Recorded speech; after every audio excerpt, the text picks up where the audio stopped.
बच्चों, अब हम पढ़ेंगे क्षेत्रवाद तथा अलगाववाद का लोकतंत्र पर प्रभाव। तो क्षेत्रवाद तथा अलगाववाद का लोकतंत्र पर इस प्रकार प्रभाव पड़ता है। पहला, देश की एकता व अखंडता को खतरा।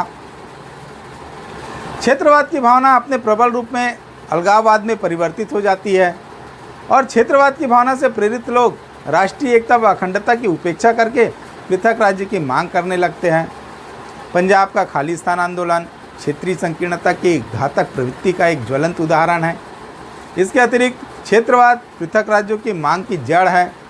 क्षेत्रवाद की प्रवृत्ति के आधार पर ही सन 1986 में मिजोरम को पूर्ण राज्य का दर्जा प्राप्त हुआ। आंध्र प्रदेश का पृथक तेलंगाना राज्य तथा महाराष्ट्र का पृथक विदर्भ आंदोलन, असम का उल्फा उग्रवादियों का स्वाधीन एवं प्रभुसत्ता प्राप्त असम आंदोलन, पश्चिम बंगाल के उत्तरी भाग का पृथक गोरखालैंड आंदोलन, पृथक बोडो राज्य आंदोलन, झारखंड मुक्ति मोर्चा द्वारा चलाया गया पृथक झारखंड राज्य की स्थापना का आंदोलन, ये सब क्षेत्रवाद के दुष्परिणाम हैं। दूसरा, अंतर्राज्यीय विवाद।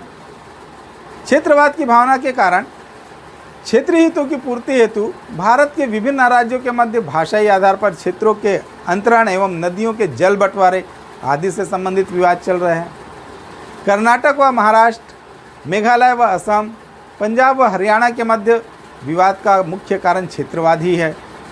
कर्नाटक व तमिलनाडु के मध्य वर्तमान में कावेरी जल विवाद क्षेत्रवाद का एक ज्वलंत उदाहरण है। इस विवाद में एक केंद्र शासित प्रदेश पांडिचेरी भी सम्मिलित है जो तमिलनाडु के साथ है।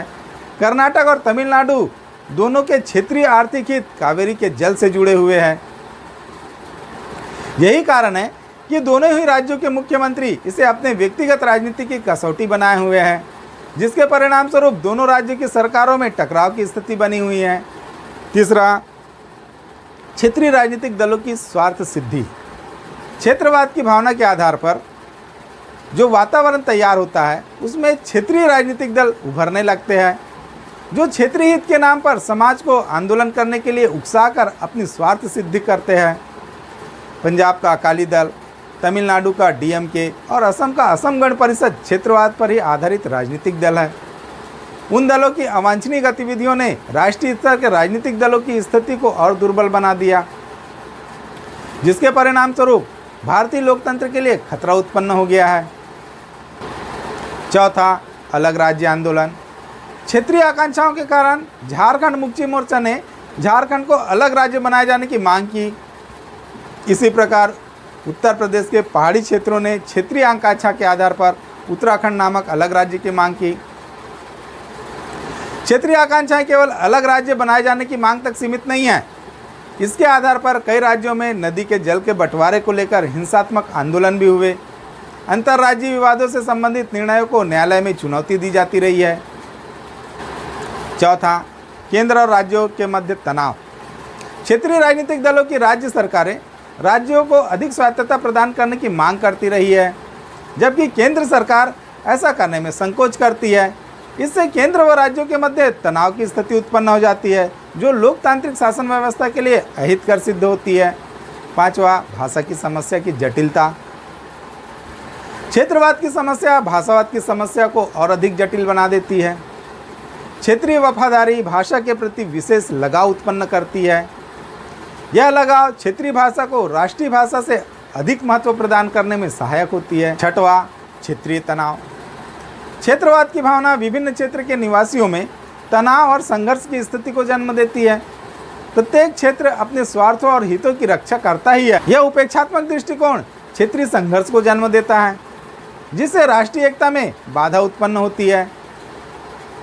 उदाहरण के लिए राजधानी की स्थापना, विश्वविद्यालय खोलना तथा उद्योगों की स्थापना आदि को लेकर समय समय पर क्षेत्रीय भावनाओं का विकास होते रहता है। सातवां, भूमिपुत्र के सिद्धांत। भूमिपुत्र क्षेत्रवाद की एक ऐसी प्रवृत्ति है। इस धारणा का अभिप्राय यह है कि किसी राज्य अथवा क्षेत्र के निवासियों द्वारा उस क्षेत्र में बसने तथा रोजगार प्राप्त करने के संबंध में मांग करना है। यह मांग उस क्षेत्र अथवा राज्य की मूल आवश्यकताओं से जुड़ी रहती है। यह धारणा क्षेत्रीयता की भावना को बढ़ावा देने वाली एवं राष्ट्रीय एकता पर चोट करने वाली है। इस प्रकार क्षेत्रवाद तथा अलगाववाद राष्ट्रीय विकास के मार्ग में सबसे बड़ी बाधा है। इससे जहां एक और अनेक समस्याओं का जन्म होता है, वहीं दूसरी ओर राष्ट्रीय विकास में भी बाधा उत्पन्न हो जाती है। क्षेत्रवाद मनोवैज्ञानिक भावनाओं को भी विकसित करता है। मनोवैज्ञानिक भावनाओं के कारण व्यक्ति पूर्वाग्रह दृष्टिकोण को विकसित कर लेते हैं। यह प्रवृत्ति राष्ट्रीय एकता और विकास के मार्ग में बाधा उत्पन्न करती है।